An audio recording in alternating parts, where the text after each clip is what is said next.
नमस्कार, मी प्रणाली कापसे. वृत्तवेधच्या बातमीपत्रात आपल्या सर्वांचं स्वागत. सुरुवातीला एक नजर ठळक घडामोडींवर. गाळमुक्त धरण आणि गाळयुक्त शिवार अभियानाच्या कामासंदर्भात अशासकीय संस्थांनी पूर्व सूचना द्यावी. जिल्हाधिकारी कुमार आशीर्वाद यांनी आढावा बैठकीत दिले निर्देश.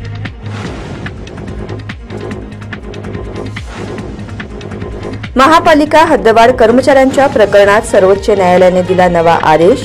कागदपत्रे विचारात घेऊन मेरिटवर तत्काळ निर्णय घेण्याच्या प्रशासनाला दिल्या सूचना.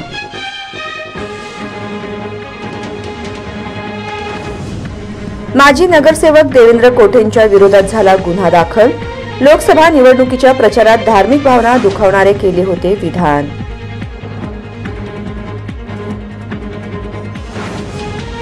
आणि बाळे परिसरात राहणाऱ्या एका युवकाचा मारहाणीत मृत्यू. दारू पिऊन तक्रारी करत असल्याने मित्रांनीच घेतला मित्राचा जीव.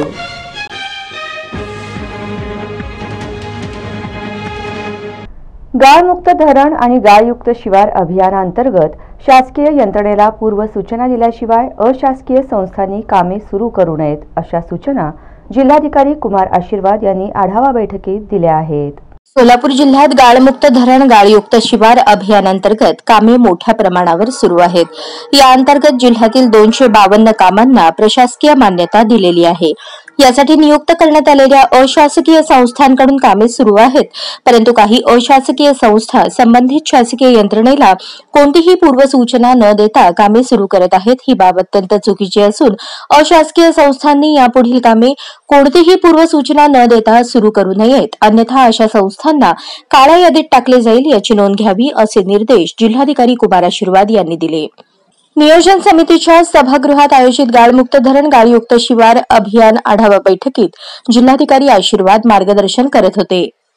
यावेळी जिल्हाधिकारी आशीर्वाद यांनी याबाबत अधिक माहिती देताना अशासकीय संस्थांना गाळमुक्त धरण अंतर्गत कामे करत असताना शासकीय यंत्रणांकडून सहकार्य करण्यात येत आहे. त्याच पद्धतीने अशासकीय संस्थांनीही शासनाने घालून दिलेल्या विहित अटी व शर्तींनुसार कामे केली पाहिजेत. अशासकीय संस्थांच्या ज्या काही अडचणी येथे मांडण्यात आलेल्या आहेत त्या नक्कीच सोडवण्यात येतील.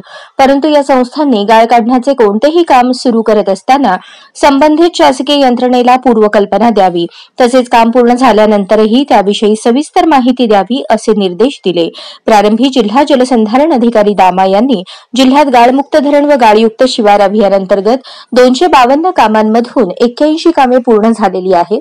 या 81 कामांपैकी 52 कामे सन 2023 मध्ये पूर्ण होऊन त्यातून 21,33,000 घनमीटर गाळ काढण्यात आलेला असून अंदाजे 600 हेक्टर क्षेत्रावर टाकलेला आहे. त्याचप्रमाणे सन 2024 मध्ये 29 कामांमधून 20,61,000 घनमीटर काढून तो अंदाजे 550 हेक्टर क्षेत्रावर पसरवलेला आहे.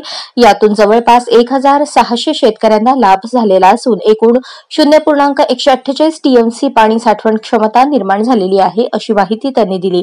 त्याचप्रमाणे सद्यस्थितीमध्ये 27 जलसाठ्यांमधून गाळ काढण्याचे काम सुरू असून त्यातून आतापर्यंत 11,61,000 घनमीटर गाळ काढण्यात आलेला आहे. जी 79 कामे सुरू झालेली नाहीत त्यातील 15 कामे जलसंपदा विभाग, 51 कामे जिल्हा परिषद लघु पाटबंधारे विभाग व 13 कामे मृद व जलसंधारण विभागाची असल्याचेही त्यांनी सांगितले.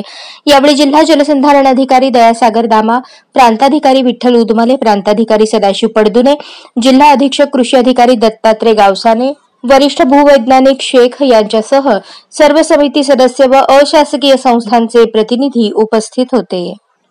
महापालिकेच्या हद्दवाढकडील कर्मचाऱ्यांना 1992 पासूनचे संपूर्ण वेतन आणि फायदे देण्याबाबतच्या प्रकरणी कागदपत्रे विचारात घेऊन गुणतत्वावर तात्काळ निर्णय घ्यावा, असा आदेश सर्वोच्च न्यायालयाने उच्च न्यायालयाचा आदेश रद्द करत दिला आहे. शहरात हद्दवाढ भागातील तत्कालीन ग्रामपंचायतीकडील कर्मचाऱ्यांना 1992 पासूनचे संपूर्ण वेतन आणि अनुषंगिक आर्थिक फायदे देण्याप्रकरणीचा यापूर्वी उच्च न्यायालयाने दिलेला आदेश सर्वोच्च न्यायालयाने रद्द केला आहे. त्याचबरोबर या प्रकरणी महापालिका आणि संबंधित कर्मचाऱ्यांनी सादर केलेली कागदपत्रे विचारात घेऊन संपूर्ण गुणतत्वावर तात्काळ निर्णय देण्यात यावा असे आदेश सर्वोच्च न्यायालयाने उच्च न्यायालयाला दिले आहेत. सोलापूर महानगरपालिका हद्दवाढमध्ये 5 मे 1992 मध्ये 11 ग्रामपंचायतींचा समावेश करण्यात आला. सदर 11 ग्रामपंचायतीकडील 300 कर्मचारी हे मनपाकडे 5 मे 1992 रोजीकडून वर्ग करण्यात आले. हे 300 कर्मचारी यांना सन 2003 मध्ये शासन निर्णयास अनुसरून कायम पदी नियुक्त देण्यात आली. त्याप्रमाणे एकूण 34 कर्मचारी यांनी न्यायालयामध्ये सन 2003 व 2012 मध्ये पिटिशन दाखल करून त्यांना सन 1992 पासून कायम पदाचे फायदे देऊन 1992 ते 2003 या कालावधीचे संपूर्ण वेतन व तदनुषंगिक फायदे देण्याबाबत उच्च न्यायालयात पिटिशन दाखल करून मागणी केली होती. उच्च न्यायालयाने ही याचिका मंजूर करून पिटिशनर यांना 5 मे 1992 पासून कायम पदाचे सर्व फायदे व अनुषंगिक सर्व आर्थिक व इतर फायदे देण्याबाबत आदेश पारित केले होते. उच्च न्यायालयाच्या वरील आदेशाविरुद्ध सोलापूर महानगरपालिकेने सर्वोच्च न्यायालयात स्पेशल लीव्ह पिटिशन अपील दाखल केले होते. सदर अपिलामध्ये सोलापूर महानगरपालिकेमार्फत दाखल करण्यात आलेली कागदपत्रे व युक्तिवाद पाहता सर्वोच्च न्यायालयाने सदर ग्रामपंचायतीकडील कर्मचारी यांच्या नियुक्त्या 1992 मध्ये तात्पुरत्या व हंगामी स्वरूपात केल्याचे कागदपत्रांवरून स्पष्टपणे दिसून येत असल्याने या सर्व बाबीस अनुसरून पिटिशनर, सोलापूर महानगरपालिका व सामनेवाला कर्मचारी यांनी दाखल केलेले संपूर्ण कागदपत्रे व उच्च न्यायालयाने पुन्हा एकदा विचारात घेऊन संपूर्ण गुणतत्वावर तात्काळ निर्णय देण्याबाबत आदेश पारित करून उच्च न्यायालयाने यापूर्वी 31 जुलै 2013 रोजी दिलेला आदेश रद्द केला आहे. महानगरपालिकेतर्फे सर्वोच्च न्यायालयात अॅडव्होकेट सुहास कदम आणि अॅडव्होकेट विनय नवारे यांनी काम पाहिले. या प्रकरणी महापालिका विधी विभागाच्या विधान सल्लागार अॅडव्होकेट संध्या भाकरे आणि कर्मचाऱ्यांनी वेळोवेळी आवश्यक ती माहिती दिली. महापालिका अतिरिक्त आयुक्त संदीप कारंजे आणि उपायुक्त आशिष लोकरे यांनी अचानक केलेल्या पाहणीत कामावर उशिरा येणारे 25 कर्मचारी आढळून आले आहेत. सोलापूर महानगरपालिकेत कार्यालयीन वेळेत कामावर उशिरा येणारे गुरुवारी 25 कर्मचारी आढळून आले आहेत. महापालिका अतिरिक्त आयुक्त संदीप कारंजे आणि उपायुक्त आशिष लोकरे यांनी अचानक केलेल्या पाहणीत ही बाब निदर्शनास आली. सोलापूर महानगरपालिकेत कार्यालयीन वेळेत सर्व कर्मचारी येणे बंधनकारक आहे. कार्यालयीन शिस्त पाळणे कर्मचाऱ्यांसाठी आवश्यक आहे. दरम्यान काल बुधवारी महापालिका उपायुक्त लोकरे यांनी अचानक केलेल्या पाहणीत 82 कर्मचारी उशिरा आले असल्याचे निदर्शनास आले, तर दुसऱ्या दिवशी महापालिकेत 25 कर्मचारी कामावर उशिरा आले असल्याचे दिसून आले. विशेष म्हणजे अतिरिक्त आयुक्त संदीप कारंजे आणि उपायुक्त आशिष लोकरे यांनी अचानक पाहणी केली. महानगरपालिकेतील प्रशासकीय इमारतीतील संगणक विभाग, कर संकलन विभाग, ऑडिट विभाग, अकाउंटंट विभाग, शहर सुधारणा, गौसू, भूमी मालमत्ता, अभिलेख, आरोग्य विभाग यासह विविध विभागाच्या कार्यालयाला अचानक भेट दिली. यावेळी 25 कर्मचारी उशिरा आल्याचे दिसून आले, तर भूमी मालमत्ता विभागातील कार्यालयात वेळेत 100% कर्मचारी कार्यरत असल्याचे दिसून आले, अशी माहिती उपायुक्त आशिष लोकरे यांनी दिली. दरम्यान उशिरा आलेल्या कर्मचाऱ्यांवर कोणतीही कारवाई करण्यात आली नाही, मात्र त्यांना सक्त सूचना दिल्या आहेत. कर्मचाऱ्यांनी कार्यालयीन वेळेत हजर राहणे नियमाने आवश्यक आहे. कार्यालयीन शिस्त पाळणे गरजेचे आहे, याचे भान राखून कर्मचाऱ्यांनी काम केले पाहिजे, असे उपायुक्त लोकरे यांनी स्पष्ट केले. महाराष्ट्र राज्य शिक्षण विभागाच्या वतीने घेण्यात आलेल्या 12वी परीक्षेचा निकाल 26 मे पर्यंत लागण्याची शक्यता वर्तवली जात आहे. आयसीएसई, सीबीएसई नंतर आता राज्य मंडळाच्या वतीने घेण्यात आलेल्या 10वी 12वीच्या परीक्षेचा निकाल केव्हा लागणार अशी विचारणा बोर्डात होते आहे. माध्यमिक शिक्षण मंडळातील उत्तरपत्रिका तपासणीची प्रक्रिया पूर्ण झाली असून 26 मेच्या आत 12वीचा निकाल लागण्याची शक्यता आहे, अशी माहिती अधिकाऱ्यांनी दिली. 21 फेब्रुवारी ते 19 मार्च दरम्यान 12वीची परीक्षा घेण्यात आली. या परीक्षेसाठी सोलापुरातील 52,870 विद्यार्थ्यांनी परीक्षा दिली होती, तर इयत्ता 10वी साठी 182 केंद्रांमधून 65,749 विद्यार्थ्यांनी परीक्षा दिली होती. 10वीची परीक्षा 1 ते 26 मार्च दरम्यान घेण्यात आली. 10वी आणि 12वीची उत्तरपत्रिका तपासणीची प्रक्रिया पूर्ण झालेली असून तपासणी नंतरची कामेही अंतिम टप्प्यात आहेत. त्यामुळे 26 मे पर्यंत 12वी आणि 30 मे अथवा जूनच्या पहिल्या आठवड्यात 10वीचा निकाल जाहीर होण्याची शक्यता असल्याचे अधिकाऱ्यांनी सांगितले. गेल्या काही दिवसांपासून राज्य मंडळाच्या 10वी 12वीच्या परीक्षांच्या तारखांबाबत सातत्याने अफवा सुरू आहेत, पण अद्याप राज्य शिक्षण मंडळाने अद्याप निकालाच्या तारखा निश्चित केलेल्या नाहीत, असेही स्पष्ट केले. सातत्याने घातक शस्त्राचा वापर करून बेकायदेशीर दगडफेक, जबरी चोरी, घातक शस्त्रानिशी धमकी देऊन खंडणी मागणाऱ्या नितीन भोसलेची येरवडा कारागृहात रवानगी करण्यात आली आहे. सोलापूर शहरातील जोडभावी पेठ, जेल रोड आणि फौजदार चावडी पोलीस ठाणे हद्दीतील सराईत गुन्हेगार नितीन विठ्ठल भोसले वय 28 राहणार रविवार पेठ, जोशी गल्ली, सोलापूर हा मागील काही वर्षांपासून सातत्याने घातक शस्त्राचा वापर करून बेकायदेशीर दगडफेक, खंडणी मागणी, जबरी चोरी, इच्छापूर्वक शस्त्रानिशी दुखापत करणे, गैरपरिरोध करणे व घातक शस्त्रानिशी धमकी देणे यांसारखे गंभीर स्वरूपाचे गुन्हे अवैध आर्थिक फायदा मिळवण्यासाठी करत आला आहे. त्याच्याविरुद्ध अशा प्रकारचे गंभीर स्वरूपाचे 3 गुन्हे सोलापूर शहरात दाखल आहेत. त्याच्या या गुन्हेगारी कृत्यामुळे सोलापूर शहरातील नागरिकांचे दैनंदिन जीवन विस्कळीत होऊन सार्वजनिक सुव्यवस्थेस बाधा निर्माण झाली आहे. नितीन विठ्ठल भोसले याच्या गुन्हेगारी कृत्यामुळे त्याची सोलापूर शहरातील व्यापारी व सामान्य नागरिकांमध्ये दहशत असून त्याच्याविरुद्ध सामान्य नागरिक उघडपणे पोलिसांना माहिती देत नाहीत. नितीन विठ्ठल भोसले याच्या गुन्हेगारी कारवायांपासून परावृत्त करण्यासाठी सन 2024 मध्ये फौजदारी प्रतिबंध अधिनियमानुसार प्रतिबंधक कारवाई करण्यात आली होती. त्यानंतरही त्याच्या वर्तनात कोणताच बदल झाला नाही आणि त्याने सार्वजनिक सुव्यवस्थेस बाधा होईल अशी वरीलप्रमाणे गुन्हेगारी कृत्ये चालू ठेवली.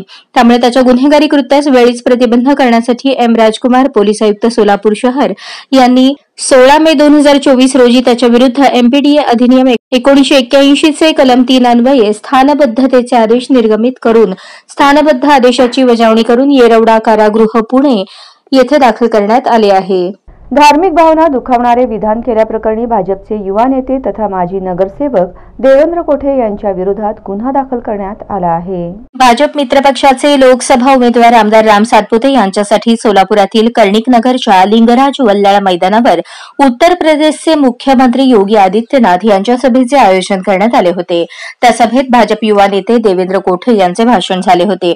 त्या भाषणात त्यांनी मुस्लिम धर्मियांविषयी भावना दुखावणारे विधान केले होते.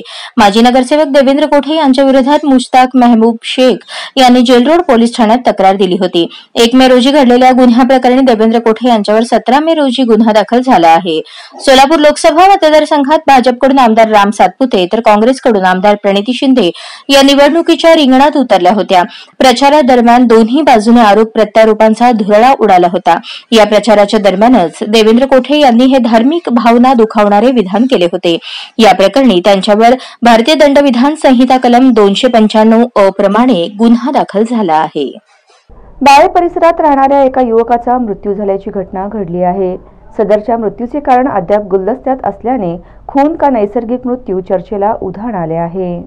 सोलापूर शहरालगत बार्शी रोडवर मित्रांनी मिळून मित्रालाच अज्ञात कारणाने मारहाण केली असून यात तोडकर वस्ती येथील लखन गायकवाड या 23 वर्षीय युवकाचा मृत्यू झाल्याची प्राथमिक माहिती समोर आली आहे. त्यामुळे बाळे परिसरात खळबळ उडाली आहे. हा मर्डर झाला की लखनचा नैसर्गिक मृत्यू झाला यावरून बाळे परिसरात चर्चेला उधाण आले आहे. दरम्यान मयत युवकास मित्रांनी मिळून अज्ञात कारणाने बार्शी रोडवरील एका अज्ञात स्थळी मारहाण केल्याचे सांगण्यात येत आहे. यामध्ये लखनला जबर मार लागला होता. त्यानंतर सदर मारहाण झाल्याची माहिती मयताच्या भावाला कळताच त्याने लखन याच बाळे येथील घरी आणले होते. त्यावेळी मात्र काही वेळाने लखनचा मृत्यू झाला असून याबाबत पोलिसांना माहिती मिळताच पोलिसांनी तात्काळ मारेकऱ्यांचा शोध सुरू केला आहे.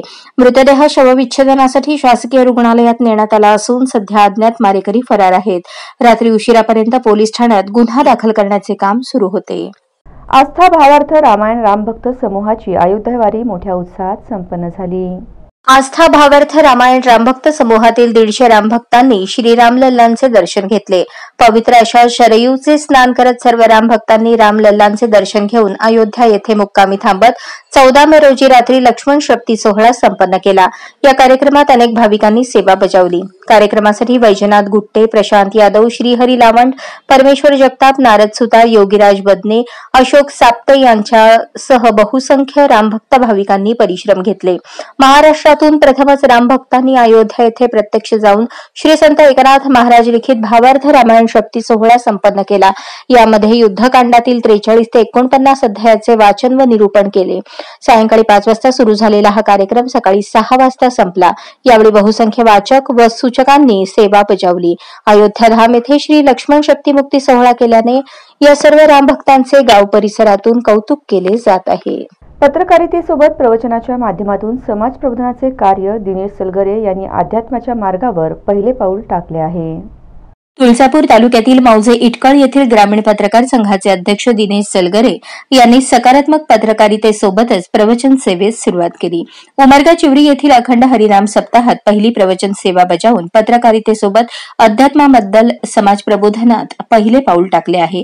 यापूर्वी दिनेश सलगरे यांनी बातम्यांच्या माध्यमातून ग्रामीण भागातील शेतकरी, शेतमजूर, पीडित, शोषित, वंचित, दीनदुबळांचे प्रश्न लोकप्रतिनिधी व प्रशासनांच्या समोर मांडून ते सोडवण्यासाठी सर्वतोपरी प्रयत्न केले आहेत. तसेच त्यांनी पोथीपुराण, भावार्थ रामायण, रामविजय ग्रंथ, पांडव प्रताप, हरिविजय, भक्तिविजय आदी ग्रंथांचे निरूपण इटकळ व परिसरातील 10 ते 15 गावात गेल्या 20 वर्षांपासून ते करत आहेत.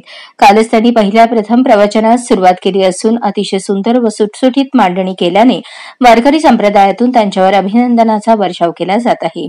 दिनेश सलगरे यांची पत्रकारिता, वारकरी संप्रदायातील कार्य व विविध क्षेत्रातील अभ्यासू पकड दिवसेंदिवस वाढत जावी व त्याचा वापर समाजहितासाठी व्हावा अशी अपेक्षा त्यांच्या चाहत्या वर्गाकडून होत आहे.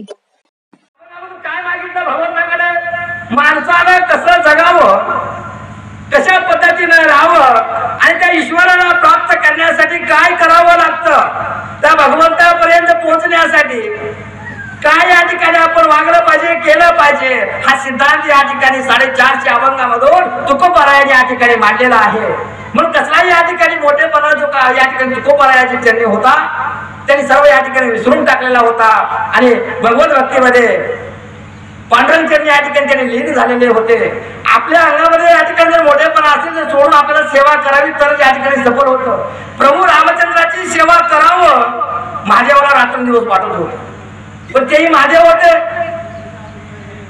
मग ते म्हणू लागले की मला प्रभू रामचंद्राची सेवा करावं. जेव्हा या ठिकाणी समुद्र मंथन झाला, विष निघाला, त्यांनी पिले, गळ्यामध्ये साप घेतला, डोक्यावर चंद्र घेतला, गंगा घेतली, अंगातला दाह कमी नाही झाला. जेव्हा राम हे 2 शब्द उच्चारले तेव्हा अंगातला दाह या ठिकाणी कमी झाला, शरीर बर्फासारखं झालं, आनंद वाटला. रात्रंदिवस राम राम राम असं कैलासपुरावर जपू लागले. आपल्या याच्यातून काहीतरी उतरावी व्हावं हा भाव या ठिकाणी त्या महादेवाचा होता. प्रभू रामचंद्राची सेवा करावी हा त्याने एक निग्रह केला आणि पार्वतीला सांगितलं, हे पार्वती, मी आता प्रभू रामचंद्राची सेवा करण्यासाठी पृथ्वी तलावर जात आहे. आता अवतार कसा घ्यायचा? ईश्वर म्हणून तर आपण प्रभू रामचंद्राची सेवा करू शकणार नाही. मानव जन्मामध्ये जाऊन करायचं म्हटलं तर आपल्याला या ठिकाणी नीच योनीमध्ये जन्म घ्यावा लागेल, हे शक्य नाही. मग आपण वानर म्हणून या ठिकाणी जन्म घ्यावा. वानर म्हणून काय घ्यावा? एखाद्याची सेवा करीत असताना त्याचं काहीच घ्यायचं नाही, नित्य सेवा करायची. वानराला माणसाच्या गरजा कोणत्या आहेत? अन्न, वस्त्र, निवारा, हे माणसाच्या गरजा आहेत. माणसाला अन्न लागतं, कपडे लागतात आणि राहण्यासाठी घर लागतं. वानराला अन्न लागत नाही, तो झाडाचा पाला खातो, त्याला वस्त्र लागत नाही. माझ्याकडे हनुमंताला जन्मता या ठिकाणी सोन्याची कोपीन होती आणि त्याला निवारा सुद्धा लागत नाही. अशा पद्धतीने महादेवाने वानराचं रूप घेण्याचं धार्मिक अवतार या ठिकाणी. तुळजापूर तालुक्यातील अंदूरची कन्या हिना रुबाब शेख यांची संशोधक दत्तक योजनेसाठी निवड करण्यात आली आहे. अक्षर वाङ्मय प्रकाशन पुणे आणि प्रगतीटेक या संस्थांच्या वतीने दिल्या जाणाऱ्या सावित्री ज्योती संशोधक दत्तक योजनेत तुळजापूर तालुक्यातील अंदूरची कन्या हिना रुबाब शेख हिची निवड करण्यात आल्याची माहिती अक्षर वाङ्मयचे संचालक बाळासाहेब घोंगडे आणि प्रगतीटेक कंपनीच्या संचालिका प्रगती किरण गावडे यांनी दिली. त्यांच्या या निवडीचे अंदूर परिसरात अभिनंदन केले जात आहे. अंदूर येथील प्रसिद्ध डॉक्टर सूरज शेख यांच्या भगिनी हिना शेख यांचे शिक्षण अंदूरच्या जवाहर विद्यालयात झाले असून ग्रामीण भागात जाऊन त्यांनी हे यश संपादन केले असून साहित्यिक डॉक्टर प्रमोद मुनघाटे आणि डॉक्टर हेमंत खडके हे या योजनेचे मार्गदर्शक आहेत. या योजनेचे हे 2रे वर्ष आहे. हिना शेख या मुंबई विद्यापीठात 60 मुस्लिम मराठी लेखिकांच्या कथनात्मक साहित्य कृतींचा अभ्यास या विषयावर संशोधन करत आहेत. प्राध्यापक डॉक्टर नितीन रिंढे यांचे त्यांना मार्गदर्शन लाभत आहे. अक्षर घोंगडे यांच्या 8व्या वाढदिवसानिमित्त सुरू करण्यात आलेली ही योजना 18 वर्षांचा तो होईपर्यंत सुरू राहणार असून यात निवड झालेल्या संशोधकांना कोणत्याही पुस्तक खरेदीवर 25% सूट मिळणार आहे. शिवाय अक्षर वाङ्मय प्रकाशनाचे कोणतेही पुस्तक भेट मिळेल. याखेरीज निवडलेल्या संशोधकांचा प्रबंध प्रकाशन योग्य असल्याची शिफारस डॉक्टर प्रमोद मुनघाटे आणि डॉक्टर हेमंत खडके यांनी केली तर तो प्रकाशित केला जाईल असे बाळासाहेब घोंगडे यांनी नमूद केले आहे. त्यांच्या या यशाबद्दल अंदूर परिसरातून त्यांचे कौतुक केले जात आहे. बातमीपत्राच्या शेवटी पुन्हा एक नजर ठळक घडामोडींवर. गाळमुक्त धरण आणि गाळयुक्त शिवार अभियानाच्या कामासंदर्भात अशासकीय संस्थांनी पूर्व सूचना द्यावी. जिल्हाधिकारी कुमार आशीर्वाद यांनी आढावा बैठकीत दिले निर्देश.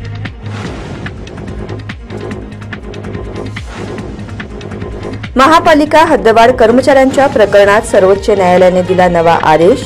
कागदपत्रे विचारात घेऊन मेरिटवर तत्काळ निर्णय घेण्याच्या प्रशासनाला दिल्या सूचना.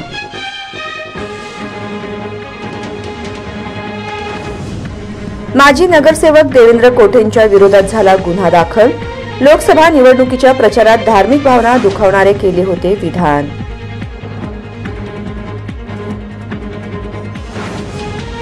आणि बाळे परिसरात राहणाऱ्या एका युवकाचा मारहाणीत मृत्यू.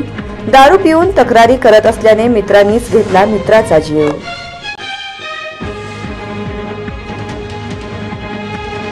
या बातम्यांसह इथेच थांबूयात. पुन्हा भेटूयात पुढील बातमीपत्रात. तोपर्यंत नमस्कार.